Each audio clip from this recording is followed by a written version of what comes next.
Muy bien, jóvenes, vamos a comenzar con la clase de metodología de la investigación con el tema selección de la muestra. Como ven en el pizarrón, ahí están los puntos que vamos a ver el día de hoy. Les pido que hagan ahí anotaciones en su cuaderno.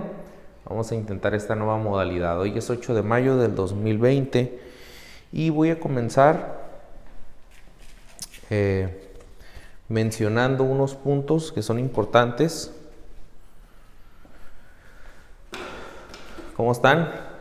Espero que se encuentren bien, que estén pasando un buen tiempo en casa y que se estén cuidando de no contagiarse del coronavirus.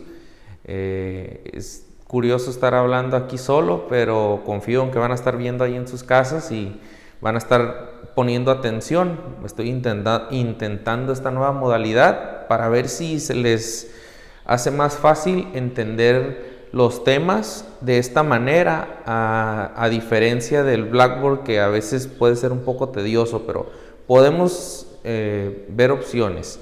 Ahí hagan un comentario en el video si ustedes prefieren que lo haga así o prefieren que tenga la clase en vivo ahí en el Blackboard como lo hemos estado haciendo. Podemos probar de las dos maneras, ¿sí? Vamos a tratar de hacer la clase corta.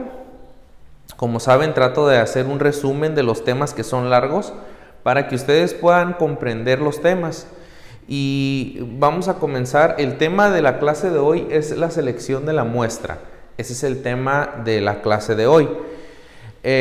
Para poder entrar al tema necesitamos ver un breve repaso, ¿sí? Este breve repaso, como lo indica aquí, comienza con lo que vimos en el tema de la idea de la investigación. Toda la investigación nace con una idea, ¿sí? En la mente del investigador, en la mente del profesor, en la mente del alumno, nace una idea de algo que le causa interés, de algo que le produce inquietud y que quiere conocer. Entonces, es importante tener una idea, ¿sí? Aquí tengo el número 1 porque el número 1 en la lista me va a poner un comentario en el video de características que debe tener la idea de la investigación. El número 1 es Adame Arellano Miguel Ángel. Entonces tú, Miguel Ángel, ahí en los comentarios me vas a poner las características de una idea en la investigación. No lo olvides, ¿eh? ¿Qué características debe tener? Lo acabamos de ver en la exposición pasada, entonces no debería de ser difícil para ti, Miguel Ángel, poder poner características de la idea. ¿Qué características tiene? ¿Se acuerdan? Bueno, Miguel Ángel nos va a recordar en un comentario, ¿sí? El planteamiento. Entonces, una vez que tenemos la idea de lo que queremos investigar, dijimos que el siguiente paso es el planteamiento del problema. Ya lo vimos en clase, solamente para recordar cómo es el proceso, cómo se hace la investigación mediante este proceso. El planteamiento del problema, como su nombre lo indica, queremos saber cuál es el problema. ¿Alguna vez alguien te ha preguntado, cuál es el problema? ¿Por qué te sientes así? Y tú te pones a analizar y dices, haces como un antecedente de por qué te sientes así o de por qué estás hablando de tal situación, y entonces dices, habiendo evaluado esto, habiendo analizado esta situación, este es el problema que tengo, ¿sí? ¿Cuál es el problema que tienes? No, pues que me va mal en las calificaciones porque no me adapto, no sé, a la tecnología o a esta nueva modalidad. El problema es que me va mal en las calificaciones. Entonces tú haces un antecedente, tú revisas y dices, no, pues iba bien cuando teníamos las clases presenciales, pero en esta modalidad, y encuentras tal vez algunos elementos que te indican cuál es parte del problema que tienes, ¿sí? Y después de plantear un problema, entonces tú te surgen preguntas.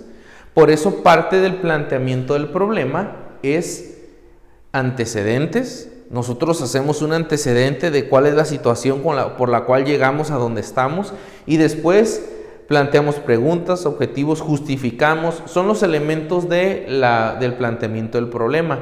Toda esta parte, el antecedente, el diagnóstico, todos esos datos que vamos a recabar son parte del planteamiento del problema. Entonces, El número 5 de la lista nos va a poner en los comentarios para recordarnos cuál es el planteamiento del problema. ¿Qué entiende por el planteamiento del problema? El número 5 es Castro Nieto Ángel de Jesús. Entonces tú, Ángel, nos vas a poner en los comentarios qué entiendes por planteamiento del problema, de acuerdo a lo que acabo de comentar y a lo que tú también entiendes y crees. El número 39 de la lista se llama Ochoa Pérez Iori Yagami, no, Iori Martín. Ochoa Pérez, aquí el número 1 dijimos que es Miguel Ángel. Miguel Ángel. El número 5 es Ángel de Jesús o Castro. El número 39 es Iori. Iori, tú nos vas a decir qué entiendes por viabilidad dentro de los elementos del planteamiento del problema. Y el número 15, que es Galván Lozano César Augusto, nos va a decir qué es la justificación. ¿Sí te acuerdas qué es Galván? Vamos a poner aquí Galván Lozano. Entonces, ustedes, no se les pase, me van a comentar ahí en el video estos elementos que estamos aquí preguntando. Es como repaso solamente, no debería ser un problema contestar y hacer tu comentario. ¿Qué es la justificación, Galván Lozano? Y esos son los elementos del planteamiento del problema. Entonces nace una idea, se plantea el problema y entonces vamos a continuar con el marco teórico. El número 46 de la lista, que es Rivera Torres, el jefe. Él nos va a decir, Rivera, ¿qué es el marco teórico? También ya lo vimos. El marco teórico, para recordarnos un poco, es analizar un poco de qué se ha encontrado anteriormente. Los científicos, los investigadores, los doctores, los profesores, las personas que han estudiado los temas que estamos analizando, ¿qué han encontrado ellos acerca del tema que estamos analizando? Tal vez han encontrado que resultados que a ti te interesa saber. Tal vez tu pregunta de investigación, alguien ya encontró respuestas y tú no sabes que ya las encontró, y por no revisar el marco teórico vas a meterte a un área que ya está muy investigada y que ya hay respuestas, y respuestas muy sólidas por las cuales tú deberías de confiar. Entonces, este es el marco teórico que se ha encontrado. Y después de que hacemos la revisión de la literatura y vemos qué se ha encontrado, vemos qué resultados han obtenido, comparamos, analizamos, entonces nos vamos a ser más capaces de plantear una hipótesis. Una hipótesis, como su nombre lo indica, la definición que puse ahí corta dice explicaciones tentativas sobre el fenómeno que estamos investigando. Entonces, la hipótesis son respuestas a las preguntas de investigación. Y estas hipótesis, el número 22, que es Gómez Jiménez Andrea. Andrea, tú nos vas a decir qué es una hipótesis. Andrea. ¿Sí? Andrea nos va a comentar qué es una hipótesis ahí para participar. Entonces, por favor, no se les pase hacer su participación. Una vez entonces que tenemos la hipótesis, tenemos que probarla. Para probar la hipótesis vamos a usar una muestra. Y es donde entramos al tema que vamos a ver el día de hoy, ¿sí? La selección de la muestra. ¿Qué es la muestra? ¿Sí? La muestra es un subgrupo del universo o población del cual se recolectan los datos y que debe ser representativo de la población, si se desean generalizar los resultados, ¿sí? Entonces, como su nombre lo indica, una muestra, ¿sí? No sé qué se te viene a la mente con la palabra, una muestra. Te voy a mostrar cómo se hace. Mira, esto se hace así, una muestra. O tal vez ahí te ponen una muestra de cosas, no sé, se me ocurre tal vez en el mercado, ¿no? Que te dan una muestra de probar algo, pero ese representa, así sabe todo lo demás, ¿verdad? No sé. Entonces, en metodología, cuando hablamos de muestra, nos referimos a aquellos grupos de personas probablemente que vamos a analizar, que representan a representan a la población total. Vamos a ver, es un subgrupo, por eso dice, un subgrupo del universo o población del cual se recolectan datos para darle explicación al fenómeno de investigación, para buscar una respuesta al problema, ¿sí? Entonces, vamos a poner un ejemplo, causas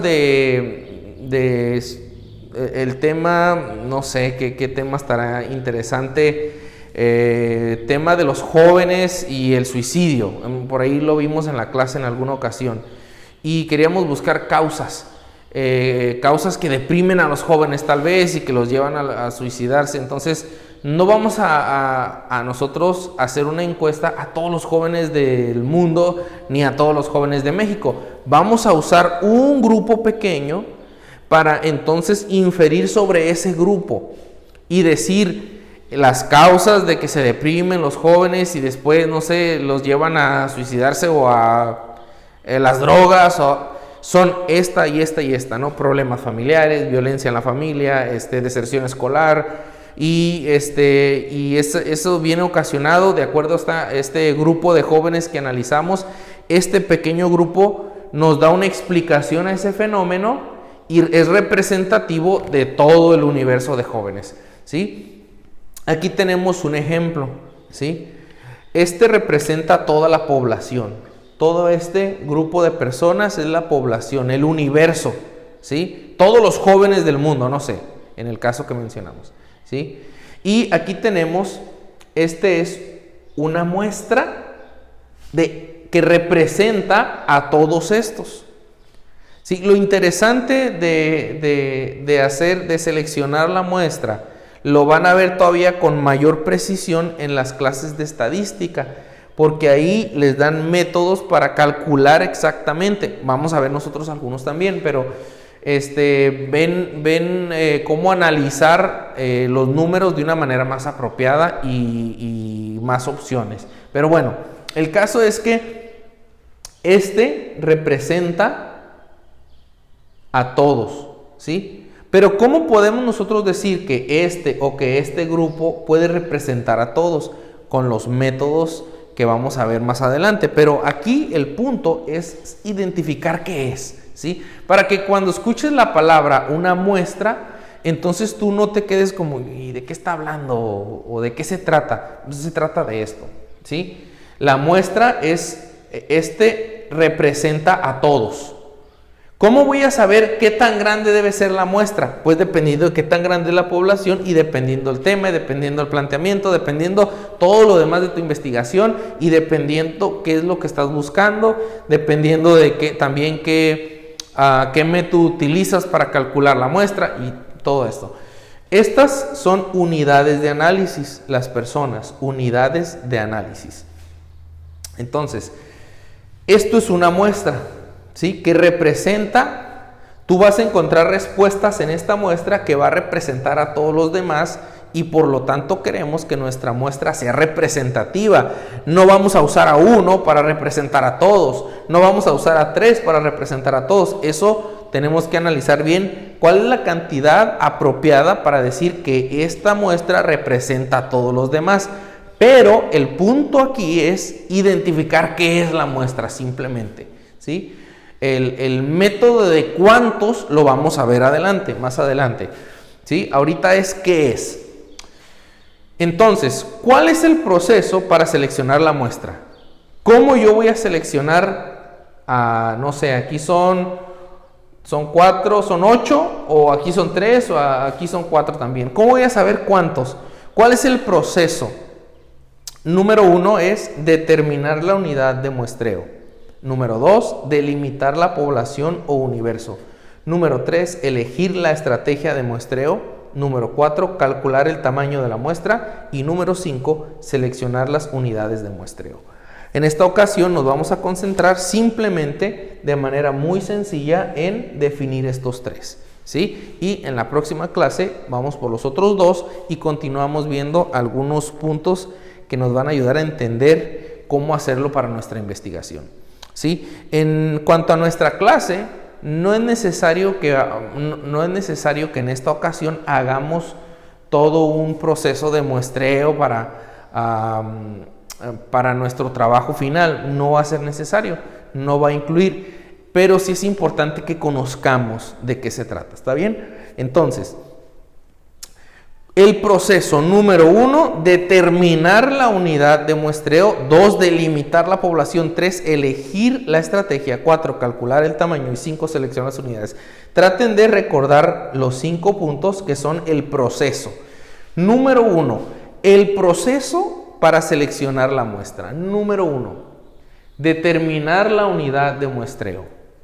¿Qué es determinar la unidad de muestreo? Es qué o quiénes estoy analizando, ¿sí? Quiero determinar la unidad de muestreo. ¿Quiénes son estos? ¿Quién es mi universo? Es lo que quiero determinar, ¿sí? ¿Quiénes las personas que estoy analizando, que son el objeto de investigación?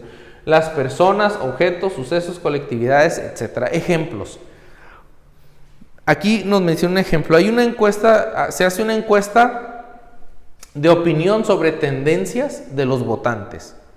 Una encuesta de opinión sobre tendencias de los votantes.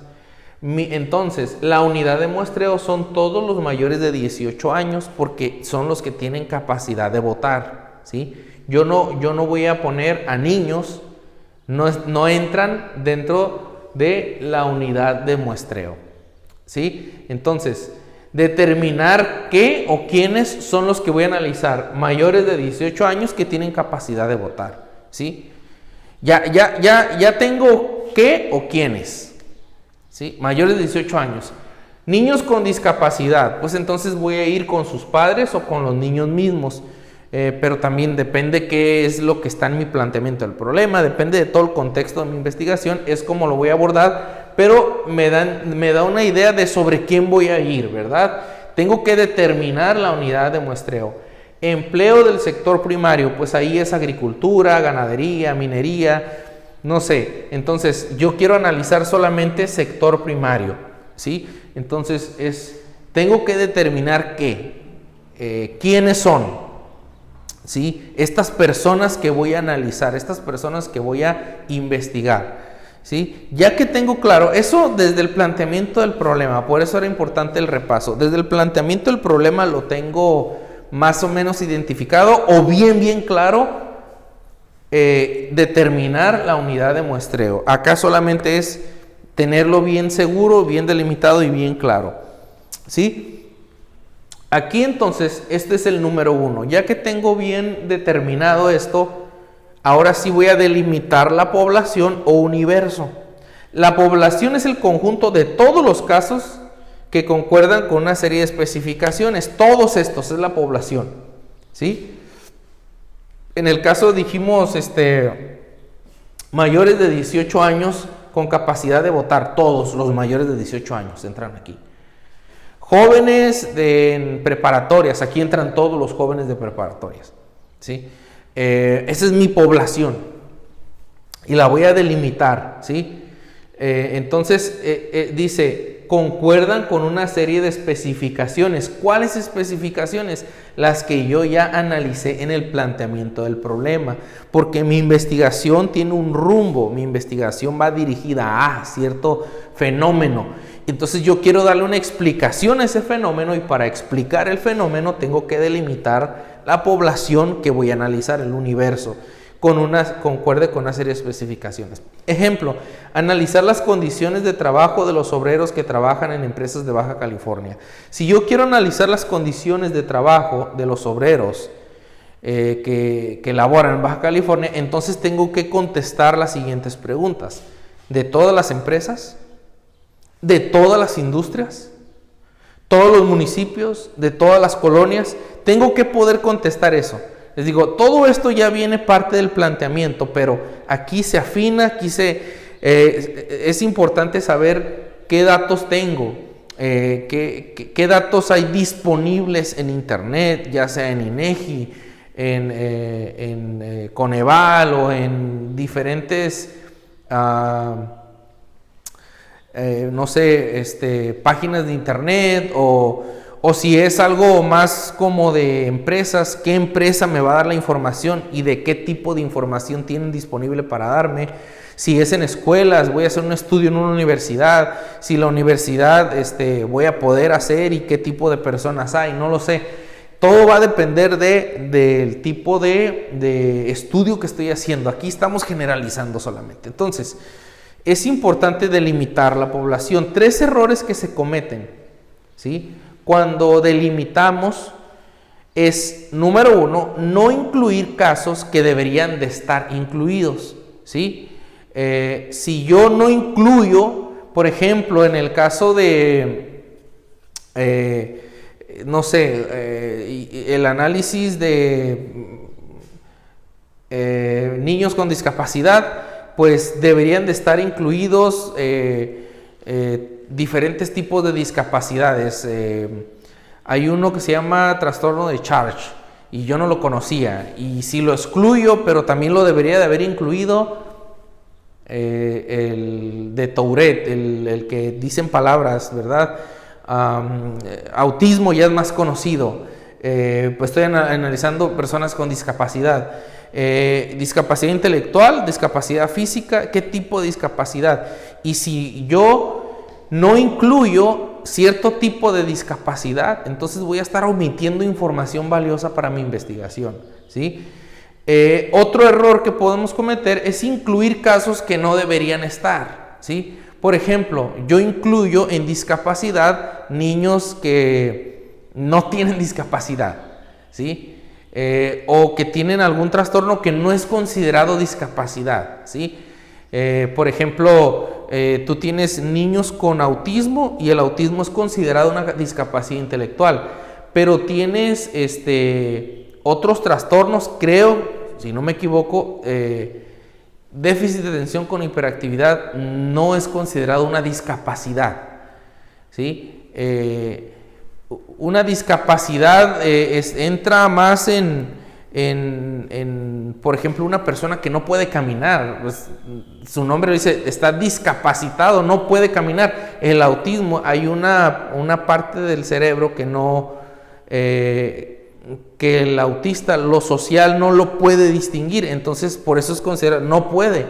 Pero hay otras condiciones, o más sencillo, un niño que es nada más malcriado, ¿sí?, que es berrinchudo, no tiene ningún tipo de discapacidad, tú lo metes a la muestra, te va a distorsionar todo, no te va a dar resultados confiables, ¿sí? Es en el caso, no sé, en otros temas es parecido, no incluir casos que deberían estar, incluir casos que no deberían estar, o seleccionar casos inelegibles. En este caso, con el ejemplo de una encuesta de opinión sobre tendencias de los votantes, tú quieres saber la tendencia de los votantes, por lo tanto necesitas personas que pueden votar, y si tú seleccionas en tu muestra personas de 17 años sin saberlo, pues es una persona inelegible, porque aunque él diga, no, yo voy a votar por López Obrador, pues tiene 17, no puede votar, ¿sí? Es inelegible, ¿verdad? Entonces tenemos que cuidar de no caer en cualquiera de estos 3 errores. Y por último, el número 1 es determinar la unidad de muestreo. Número 2, delimitar la población o universo. Y número 3, elegir la estrategia de muestreo. ¿Cuál es la estrategia de muestreo que vamos a elegir? Simplemente hay 2 tipos, ¿sí? Muestreo probabilístico y muestreo no probabilístico. Muestreo probabilístico y no probabilístico. Es muy sencillo. El probabilístico, ¿sí?, es seleccionas de la población, seleccionas una muestra aleatoriamente, al azar, ¿sí? Como que esta población nos hace la referencia en el libro de una tómbola, como de la lotería, ¿no? Metes a todos a la tómbola y le das vuelta a la tómbola, imagínate las personas dando vueltas, y cuando ya con una venda seleccionas uno al azar, seleccionas 100, pero esos 100 son aleatoriamente, eso es muestreo probabilístico. Y el muestreo no probabilístico es, tú no te pones una venda, no haces la tómbola, no seleccionas al azar, sino tú buscas criterios, especificaciones para seleccionar personas. Ejemplo, niños con discapacidad. Tú no agarras al azar. sino yo quiero niños con discapacidad y que viven en Tijuana y que estudian en un lugar pobre y que están en esta escuela y que te vas sobre específicamente a cubrir con ciertas características, aunque también puedes usarlo en este ejemplo muestro probabilístico, porque agarras a todos los discapacitados y al azar escoges, pero en el no probabilístico es que ya estás yendo sobre un tipo en particular, ¿sí? Un caso en particular, o que quieres cubrir ciertas características específicas, ¿sí? Entonces, como su nombre lo dice, no probabilístico, es decir, no es que todos tienen la misma probabilidad, ¿sí? Sino que tú estás seleccionando. No estás seleccionando al azar, estás seleccionando de acuerdo a tu planteamiento del problema, de acuerdo a criterios, de acuerdo a tu idea, a tus objetivos, preguntas, justificación. Tú tienes todo un análisis y entonces quieres darle una explicación a un fenómeno, y para darle la explicación a ese fenómeno de investigación utilizas cierto tipo de personas con ciertas características, ¿sí? Mira lo que dice: la elección del no probabilístico depende de razones relacionadas con las características y contexto de la investigación, ¿sí? De eso depende. Tú ya vas por cierto tipo de personas. Entonces, en general, ¿sí? Vimos qué es la selección de la muestra, ¿sí? Vimos qué es la muestra, ¿sí? El grupo de personas de una población general, un subgrupo que vas a escoger de un grupo grande. Y vimos el proceso. Primero tienes que saber quiénes son esas personas. Después, tienes que delimitar el universo, ¿sí? Bien, para no incluir quienes no debes de incluir, para incluir bien a los que sí deben de estar, para no poner personas inelegibles, y después, número 3, elegir la estrategia. Entonces, ya que eliges, no, pues yo al azar, vámonos, o yo los voy a escoger con estas características y así, tú ya vas. Nos mencionan el no probabilístico un ejemplo de un estudio que se hizo en Estados Unidos con personas que tienen tendencia a suicidarse en cárceles, y dice que se hizo un muestreo no probabilístico, seleccionaron de 25 cárceles específicas a personas de cierta edad con ciertas características y les hicieron ciertas preguntas. Pero fueron muy selectivos en ciertas características que ellos querían que tuvieran estas personas para encontrar respuestas al fenómeno que tenían, ¿sí? Ese es un ejemplo de no probabilístico.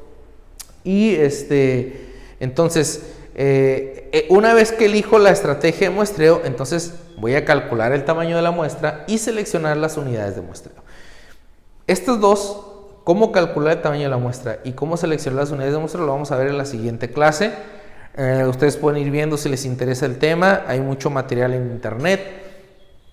Pueden ir viendo diferentes fuentes de información. Saben que estoy disponible para ustedes por WhatsApp, correo electrónico, por Blackboard, por YouTube, por donde sea, por llamada. Bueno, por llamada regularmente no contesto, pero mensaje sí. Si alguno de ustedes está confundido con alguno de los temas, no duden en mandar mensaje. Hasta ahorita he tratado de contestarle a todos los que me han mandado sus dudas. Solamente les voy a encargar 2 cosas que son de tarea. Hoy es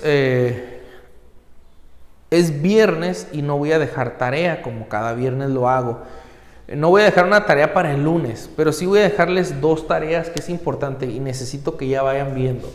Número 1 y número 2. Número 1, todos deben exponer. Es importante exponer, ¿sí?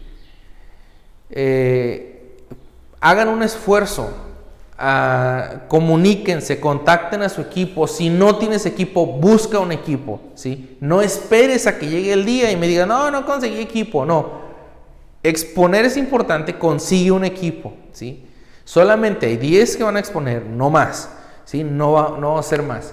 Número 2, en las exposiciones es importante, para cada exposición van a mandar un resumen, ¿sí? Yo quiero su exposición. Los que exponen no mandan resumen, pero los que escucharon la exposición tienen que mandar un resumen, ¿sí? De esa exposición, ahí al Blackboard, ¿sí? Yo no cuento que tú la escuchaste porque no sé si la escuchaste o si le pusiste atención. Yo cuento que la escuchaste si subes el resumen, ¿sí? Y también la asistencia te la voy a contar en los videos. Y número 2, el trabajo final. El trabajo final. Estas dos cosas van a depender mucho tu calificación, la exposición y el trabajo final. El trabajo final lo hemos estado viendo a través de los trabajos que he dejado. Entonces, si tú ya has avanzado en los trabajos que te he pedido de tarea, no vas a tener ningún problema. Casi es nada más afinar unos detalles y mandarlo.